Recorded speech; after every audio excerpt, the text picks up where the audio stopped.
Hello, my crafty friends. It's Michelle, the Southern Shell, and I am here to share with you the Calendars Girl collaboration. Our host is Tiffany from Simply Blessed Craft and Jessica from The Busy Housewife. And their guest host this month is Loli D from Loli D's Creations. Let me show you what I created for this farmhouse inspired Calendar Girl collaboration. Let's move right on into project number one. All right, y'all, this is actually from a farmhouse calendar, and I thought that image for the barn would be perfect for this. Now, I needed to trim it up just a little bit because it had the hole on top and it has, the rough edge on the bottom from where I pulled it out of the calendar. So I'm just going to use my guillotine cutter. Oh my word, Michelle. My guillotine cutter here and slice off the top and the bottom so that that hole is no longer there. And then I'm going to come in and make sure the sides are about even where that design is on the side of that. And I'm measuring it out on top of my little 12 by 12 piece of wood here. And I'm just going to use some antique wax over this. Doesn't that look like a ghoul? Anyway, I did not like the way the brush was spreading it. I wanted it to be a little lighter on there. So I just came in with a paper towel and I took what was already on my board and spread it out nicely. Now this is the front side and I just put some around the edge because I don't need it all across the centerpiece where my image is going to go. So I have the back and the front now done and ready to go. Now on this one, I went ahead and used some Titebond Quick and Thick. I believe I still had enough for my Mod Podge. I could have just used Mod Podge, but my matte Mod Podge was getting low, and so I thought I would just go ahead and use some of this Titebond Quick and Thick and a spatula once I got it onto my wood piece. So you see here, I'm just dotting it across. I do not want a lot of that glue on there. I want it to be thin and be able to hold down onto my wood piece nicely and not have the bubbles or anything else popping up. So now I'm just going to come in and just make it more even in the center of those boards there. Come on out and just scrape it with that spatula that I have in my hand. And you can see it's pushing out the excess glue to the edge. So, I mean, that's, I didn't put a bunch on there, but it worked okay. It gave me a couple little, I want to say like waves or rolls, but I fixed that. It did okay. I would have preferred to use my Mod Podge, but this worked, and I know it's going to stick. So I wanted to make sure this was smooth. I didn't want you to see the little areas that the glue was actually dolloped down. And you could tell that with this Titebond Quick and Thick. So I came in with my high heat Cricut mini press, and I went ahead and put some parchment over that, and then came down and just ironed all around the edges and through that center, making sure that everything was smooth as can be. And there you have it. So I'm coming in with my frayed burlap in my Tim Holtz Distressed Oxide and my little stencil brush that I use for my inks. And I'm just going around the edge here. And I just don't want that edge to look crisp because I have that antique wax in the background and the wood, it looks like it's on a wood that has been aged. And so I don't want it to have a crispness around the edge. So now I am going to come in with my Mod Podge and matte, and I'm going to lay this over the top of my image here. I'm using the same paintbrush that I used that antique wax with, and that's just going to help give that dirty look, that old vintage look onto this image. It does not change it too much because it already had some on there, but I think it gave it enough of what it needed. I'm going to come in with my heat gun and give it a little bit of help drying here.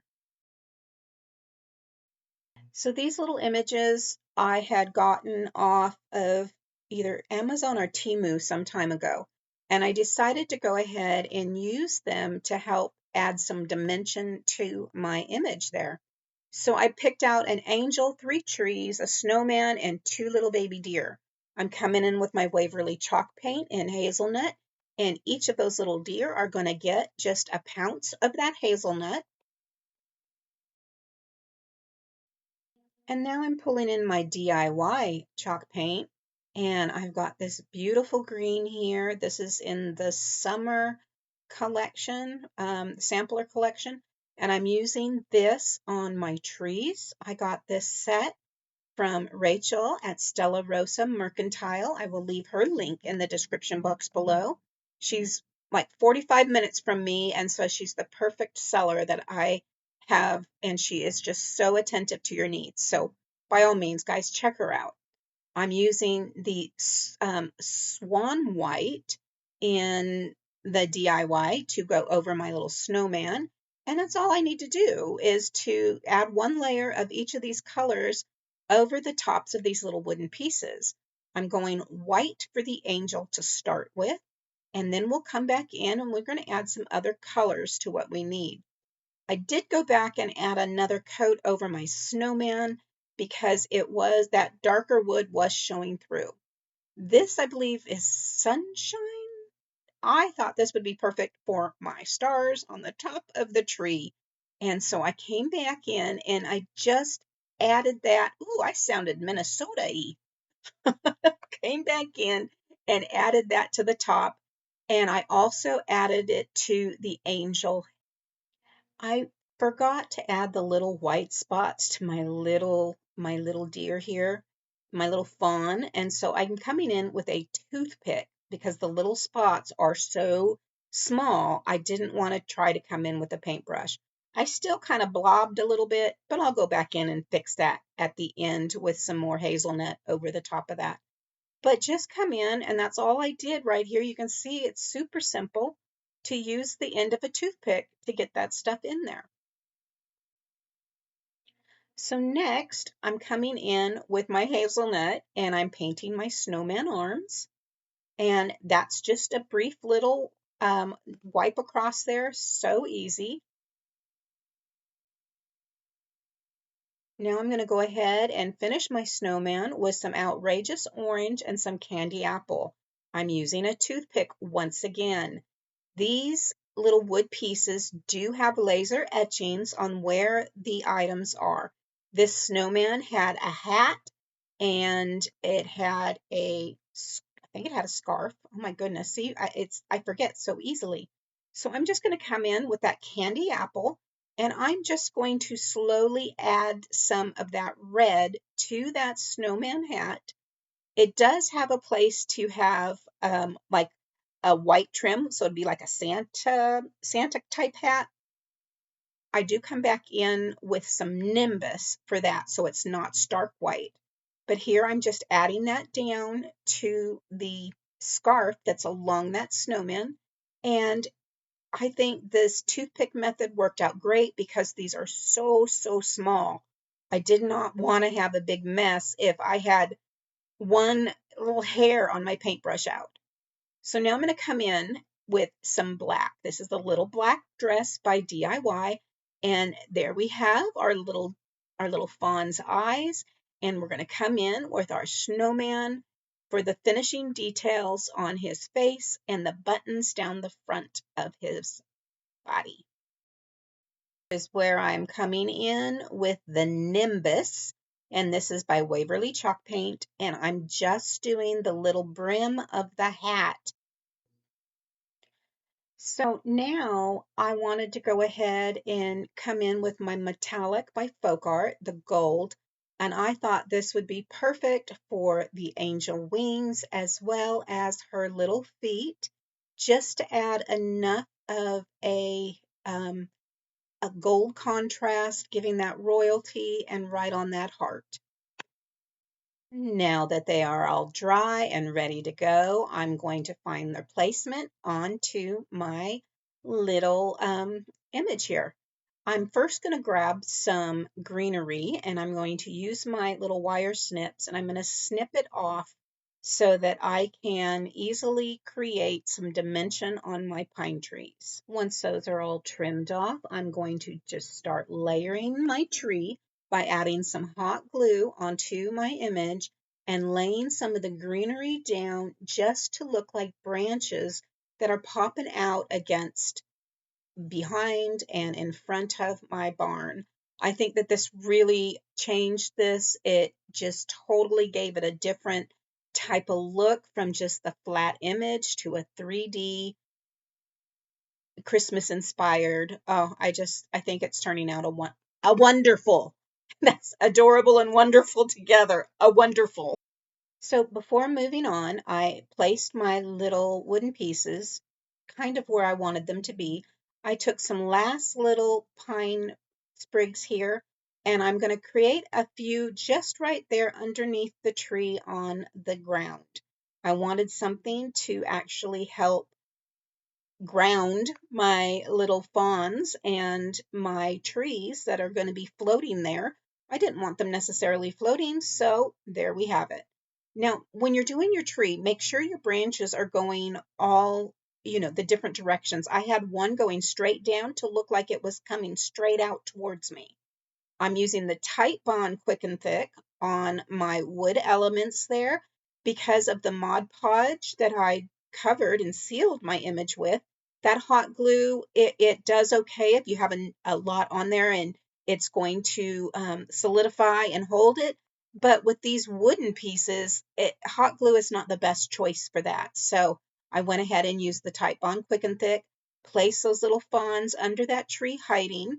I'm going to grab my little angel and put her on top of my tree right there. I do come back in and trim that off. There you have it, so that she is on top of that tree. Now on to the snowman, and I'm going to put him right outside the barn door. And I know I'm going to stack these a little bit. So what I did is I glued two images, or two of those pieces down, the snowman and one of the trees, and I put some glue on the top of that tree where it's going to touch the snowman in the other tree, and hot glue on the bottom because it needs to be a little deeper to hold that onto the wood because I stacked them on top of each other for more dimension. I love this way this is turning out. Okay, so I have some white paint by Folk Art, and I'm going to just add some right there, and then I have some cornstarch. I am going to make some like snow tack, my own version here. I have white school glue, cornstarch, and white paint, and I'm going to mix this up really, really well. Now, I didn't measure anything. If I needed more paint, I would have added some more. I wanted the glue because it's gonna, glue, that white school glue dries kind of clear, so that's why I needed the white paint. And of course, I'm using the cornstarch for the texture. And now I'm just going to take that toothpick I mixed it with and just drag it across the top of different areas. And I think it's perfect. Oh my gosh, it dried perfect. No issues. You see, I actually added some pine cones to my tree there. I just hot glued some to my tree. Pine cones that I had gathered out of my yard some time ago. I need to go get some more. I'm getting low. I only have one baggie left. But I'm using this to create the dimension of the snow, not only on the trees, but on the roof of the barn. I'm going to go ahead and just lay it all across there, down around the snowman's body. Anywhere there was a little bit of area where the snow had been kind of like painted on, I'm just coming in and adding dimension to that snow using this paste that I just created. Now I'm coming into the window seals and the little door seals and adding some of that snow to the bottom of that where the window edges would be catching some of that. And I'm just coming through and just adding that on there, not too much. I don't want it to be overdone, but I think it turned out adorable like this. I did come in with my fingers and I just tap, tap, tap, tap, just smoothing that out so it does not look like I spread it with a toothpick. I wanted it to have the the look of smooth snow. And so I'm putting some on top of those little trees that I painted. And now that is done. I am now going to come in with my jute twine here, and I'm going to just layer that around the edge of the bottom. I'm going to start at the bottom, go all the way across right where that image meets the wood. And then I'm going to just turn and go up the side, and I'm going to frame this whole barn out. I'm going to create a hanging strip by doing it this way, and I'll show you the end.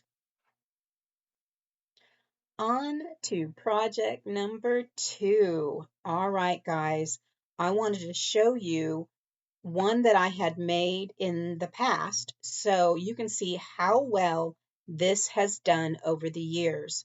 I made this in June 2020.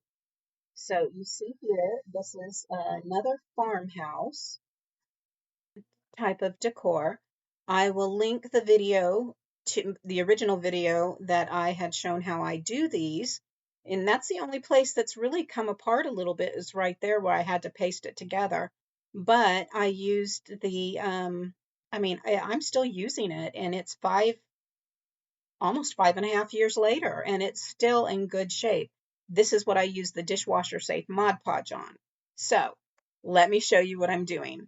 This is my Boot Barn calendar from 2025, and this image was for December. And I went ahead and I have this old Pringles can, and this is the bigger one. It's not huge, but it's not the little mini ones. It's the one you can buy individually. And I think it's like 2.5 ounces, something like that. So what I wanted to do is kind of come in and measure exactly how tall it was going to need to be to fit perfectly inside that can. And so I'm coming in and I'm just taking some off the top and some off the bottom, and it fits perfectly inside that upper lip and the lower ring. So now what I'm going to do is I'm going to come in with my chalk paint in white, Waverly chalk paint in white, and I'm going to go ahead and cover this whole thing with this chalk paint. I also wanted to remind you that this is part of the Calendar Girl collaboration Farmhouse Christmas with Tiffany and Jessica and Loli D, our hosts for this month. And I will leave the links to their channel as well as the link to the playlist in my description box below. Guys, go show these ladies some love. They are absolutely wonderful crafters, and I'm so blessed to be able to join them in their collaboration. Now, let's move on. I'm just going to hit this now with my heat gun, and I wanted just to knock that green and that red on that can back so there was no chance of it showing through my image.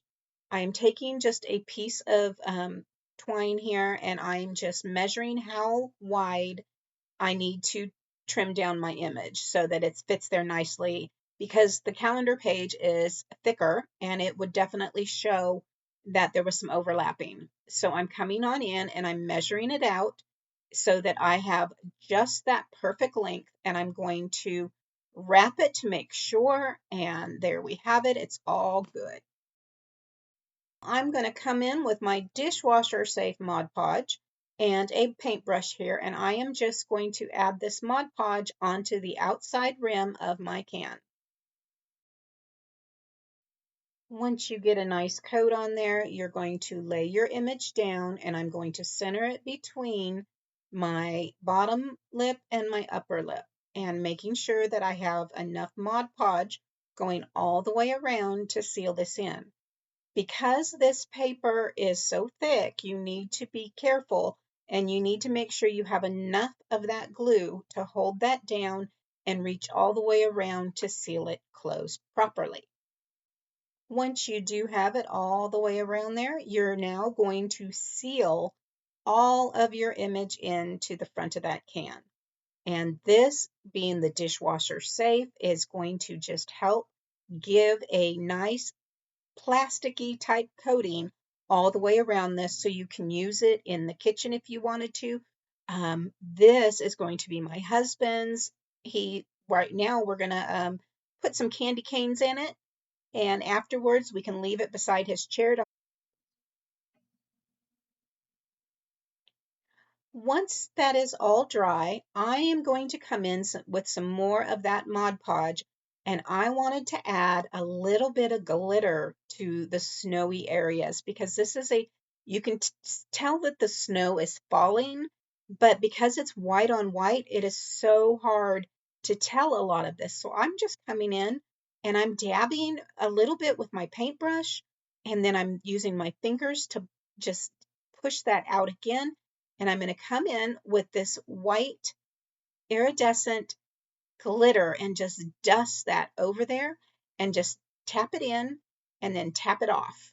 Super easy. Don't want a lot on there, but that's all I'm going to do is just tap it on. I didn't want to add too much glitter onto this because it is going to be for my husband, but I did want a little bit because it is Christmassy. So that's why I'm just doing just enough to add a little glimmer to that. Now, what I wanted to do is I wanted to just bring that rope to life.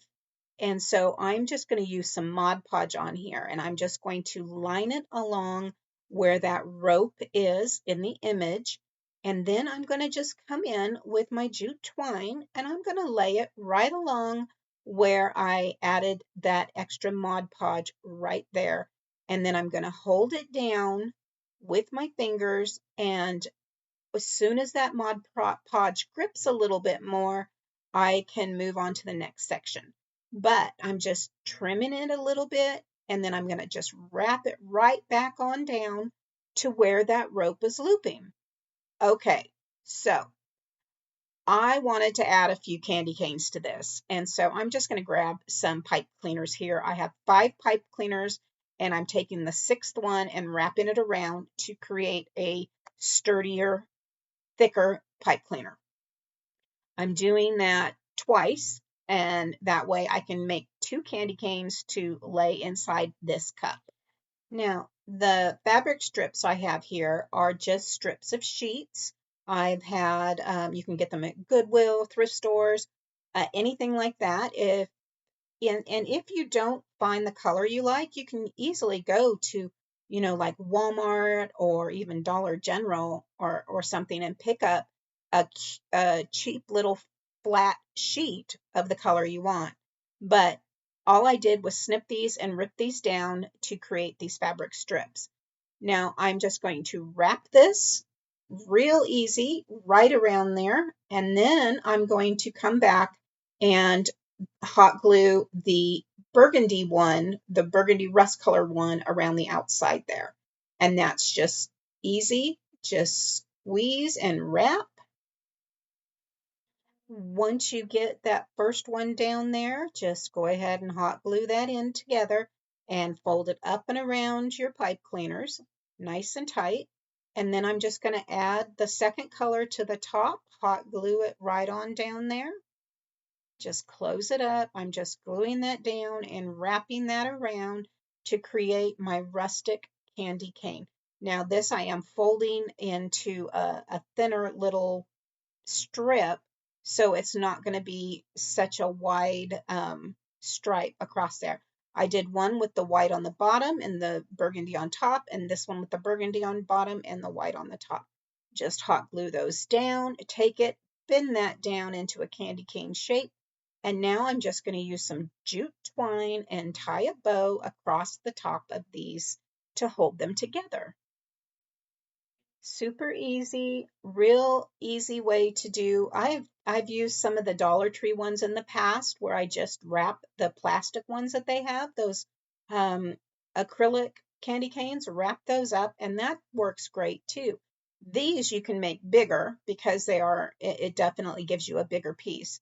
I'm just taking some of this greenery and I'm just going to trim out just a couple little sprigs there and tuck it into my jute twine.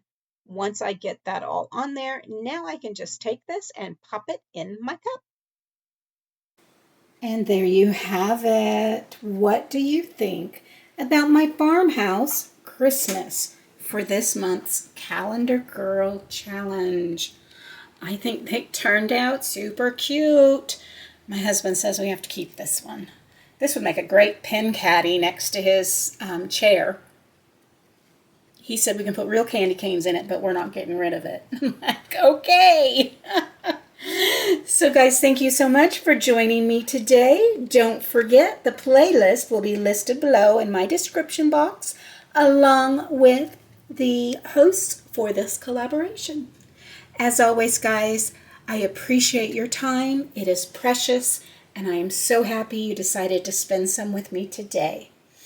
If you've not subscribed, I hope you will consider doing so now by hitting that subscribe button and hit that bell notification if you want to know when my next video has gone live. As always, stay safe, God bless, and bye for now.